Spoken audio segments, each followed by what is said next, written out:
감사를 친구로 삼아 내 삶을 물들이라. 시편 118편 28절부터 29절로 말씀을 전하겠습니다.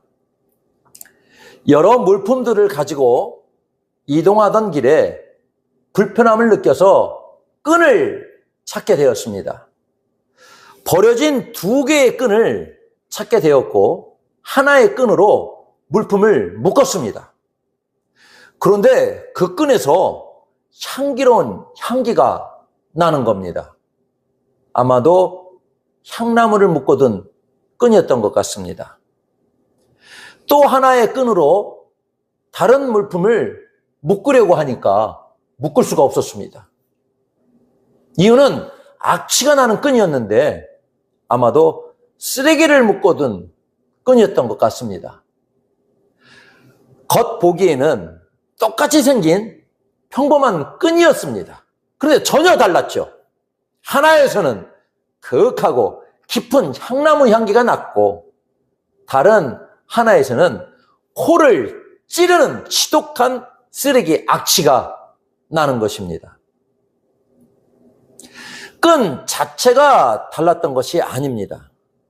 그 끈이 무엇을 묶는 데 쓰였느냐에 따라서 향기가 나거나 악취가 난 것입니다. 우리 인생이라는 끈도 이와 똑같습니다.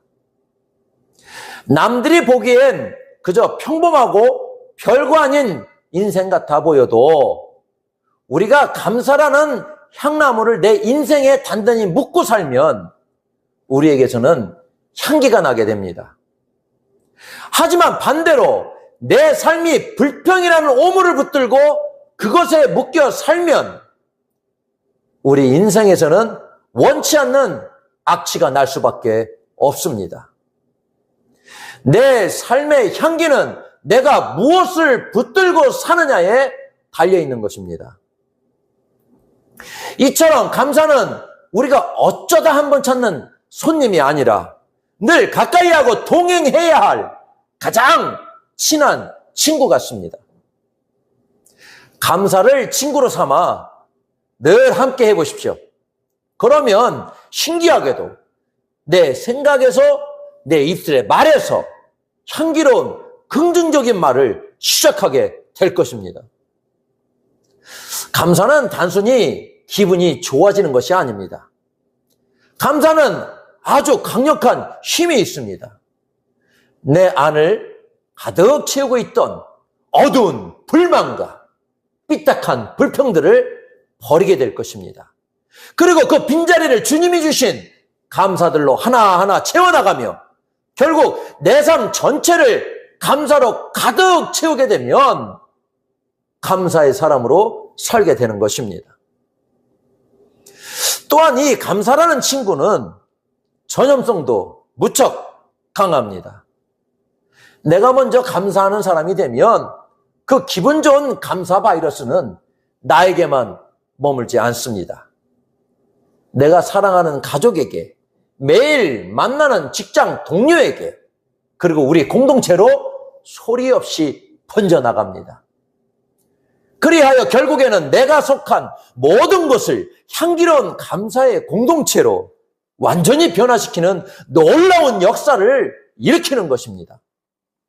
어린 자녀들이 부모의 긍정적인 말투와 예의 바른 인사성을 그대로 보고 배우며 그렇게 자라서 사회에 그대로 말하게 되듯 우리가 지금 어떤 친구와 어울리며 사느냐가 곧 우리의 미래를 결정짓는 핵심이 되는 것 같습니다.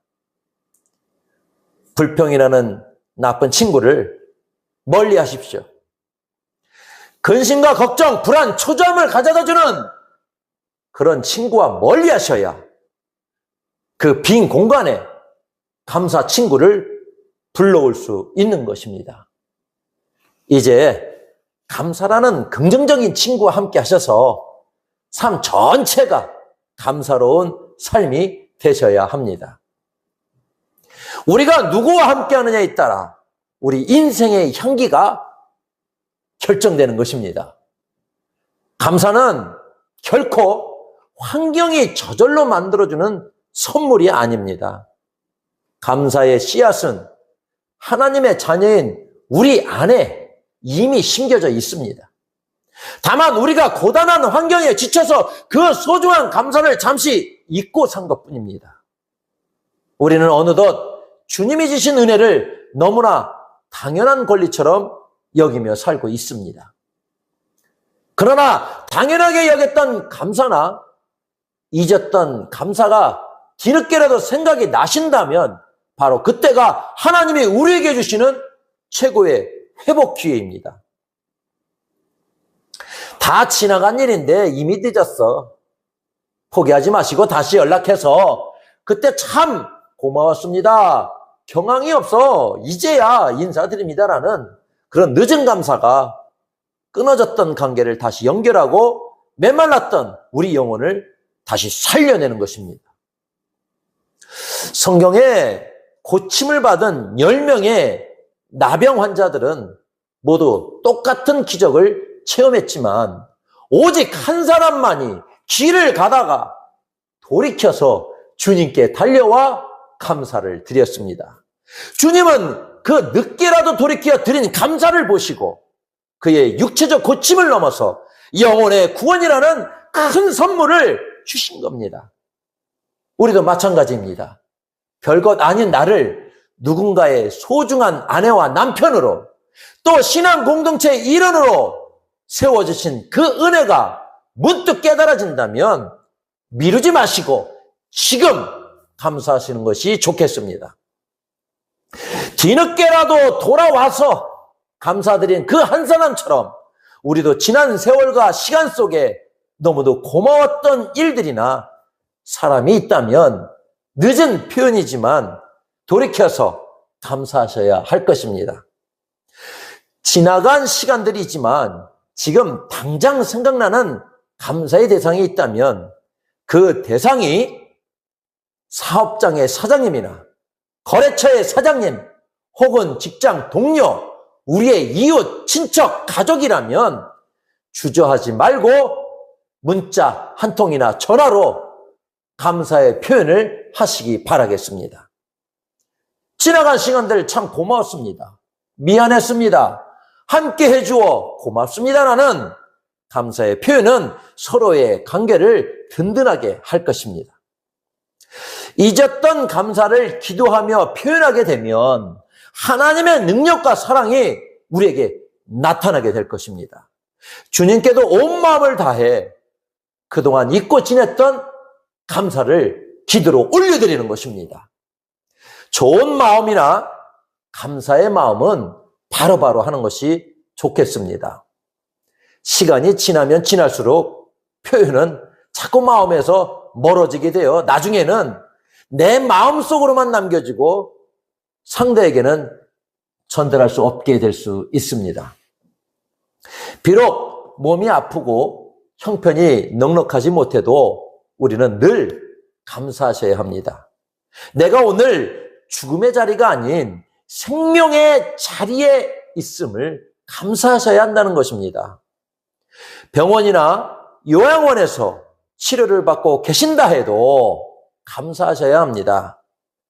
불평이 시작되면 그 불평의 마귀는 계속해서 우리를 무기력하게 하고 힘들게 합니다. 그러다 마침내 모든 것을 포기하게 하거나 아무것도 할 수 없는 사람으로 우리를 그렇게 만들어가는 것입니다. 마귀는 계속해서 우리에게 불평을 주려 할 것입니다. 그러나 우리가 감사를 하는 순간 불평은 물러가고 마귀도 물러가고 감사의 주님께서 우리 마음에 오셔서 이와 사랑으로 모든 이들을 사랑하게 하십니다. 사랑에도 오해가 생겨나면 무너질 수 있지만 어떤 오해에도 사랑이나 이해가 넘쳐나면 상상할 수 없는 감사가 넘쳐나게 되는 것입니다. 우리가 잊어버렸던 감사나 마귀의 유혹으로 표현하지 않은 감사가 있다면 찾아서 감사의 생각과 생활로 다시 시작하는 것입니다. 그 시작은 작거나 미흡하겠지만 계속 감사하다 보면 그 감사의 표현과 고백대로 그렇게 환경은 변화될 것입니다. 불평의 삶은 감사의 삶으로, 절망의 생각과 삶은 소망의 생각과 삶으로, 오해는 이해로 변화되어 우리의 삶 모든 곳에서 감사가 풍성히 넘쳐나게 될 것입니다. 세상은 끊임없이 우리에게 두려운 환경을 보여주며 너는 절대 불가능해 속삭이며 계속해서 유혹할 것입니다. 귀찮은 생각으로 모든 게 귀찮고 짜증나게 하면서 해야 한다는 생각만 머릿속에서 하지 행동은 귀찮고 어렵다 여기며 아무것도 안 하게 합니다. 그 두려움과 귀찮고 짜증을 내를 그 이겨내는 방법이 있는데 그것은 환경을 바라보던 눈과 생각을 어떤 환경이라도 감사하는 선택을 하시는 것입니다. 우리의 삶 속에는 항상 선택의 시간들이 주어집니다. 그때마다 잊지 말고 생각해야 하는 단어와 표현은 오직 감사를 선택하는 것입니다. 주님께서 나를 안전하게 지켜주셔서 감사합니다라는 감사의 고백이 우리를 더욱더 든든하고 안전하게 지켜주는 주님의 보호하심이 될 것입니다. 우리는 돈의 힘이나 세상의 능력으로 사는 존재가 아니라 오직 주님이 주신 감사로 살아가는 존재가 되어야 할 것입니다. 환경은 우리를 향해 아니라고 절망을 말해도 우리 안에 믿음은 그럼에도 불구하고 주님 고맙습니다라는 생각으로 늘 감사만을 말해야 합니다. 여기서 우리가 꼭 기억해야 할 것이 있습니다. 감사할 때는 사람만을 찾는 것이 아니라 먼저 우선순위로 주님을 찾아야 한다는 것입니다. 감사를 주신 근원이 주님이시기에 우리의 모든 고마움은 가장 먼저 주님께 드려야 합니다. 감사는 무너져가는 내 삶을 다시 세우는 능력이 있습니다. 이제 여러분 결정하셔야 합니다. 무너진 환경을 보며 불평이라는 옛 친구를 불러 함께 주저앉을 것인가?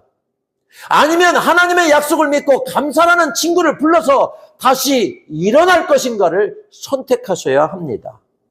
감사를 친구로 삼는다는 것은 어떠한 상황에서도 불편 대신에 감사의 말을 먼저 선택하여 내 삶의 모든 습관을 이해로 물들이는 것을 의미합니다.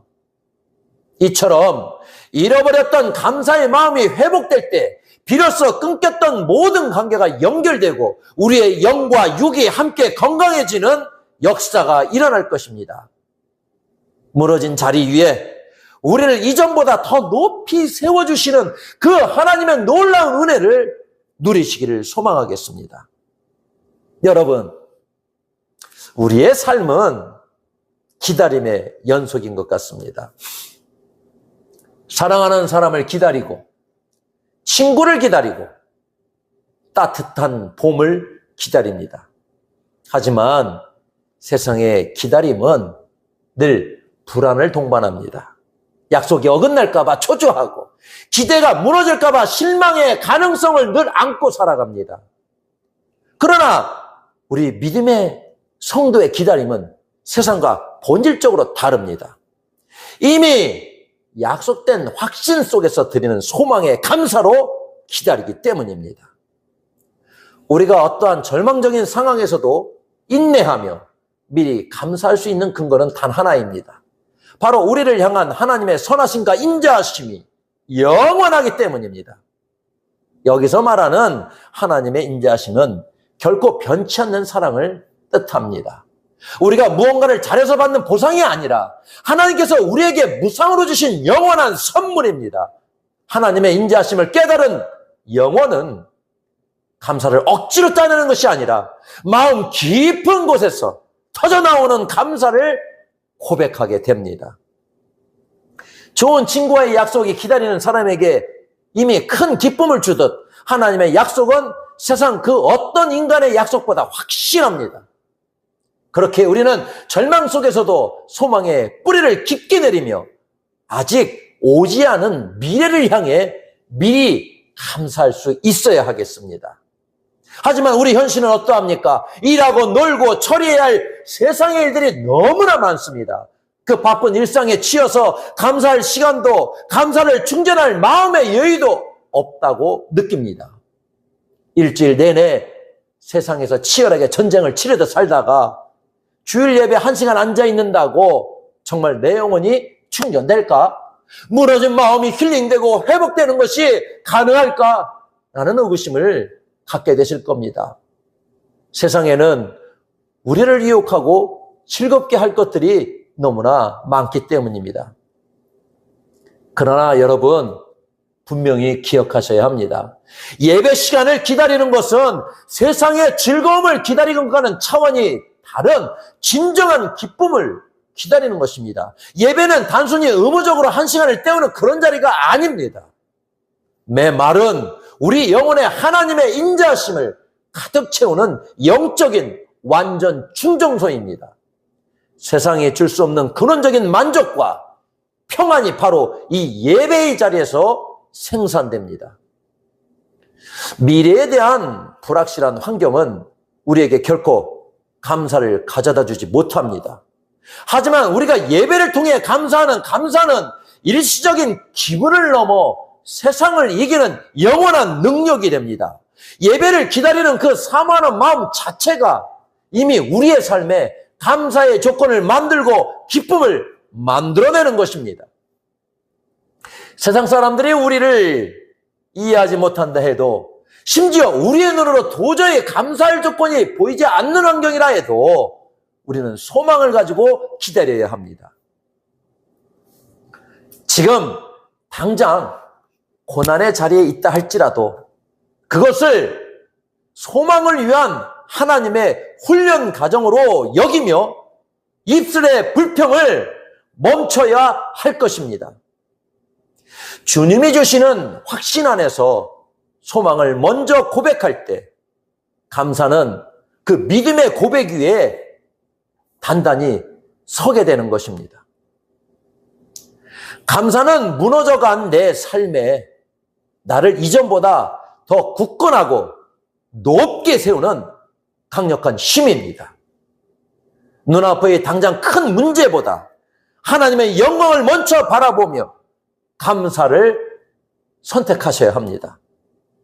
감사라는 친구와 함께 하게 되면 여러분의 삶은 기쁨으로 가득 채워지고 여러분의 인생은 그리스도의 진한 향기로 아름답게 물들게 될 것입니다.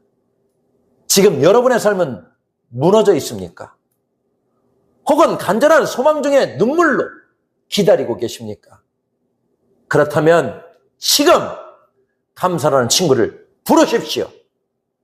그 친구가 여러분의 입술을 물들이고 여러분의 생각을 물들이며 마침내 여러분을 에워싼 무너진 환경까지 새롭게 물들일 것입니다. 감사 속에 우리가 있고 감사로 우리는 살아갑니다. 이 영광스러운 소망의 감사가 여러분의 삶에 충만하시기를 주님의 이름으로 간절히 축원합니다. 기도하겠습니다.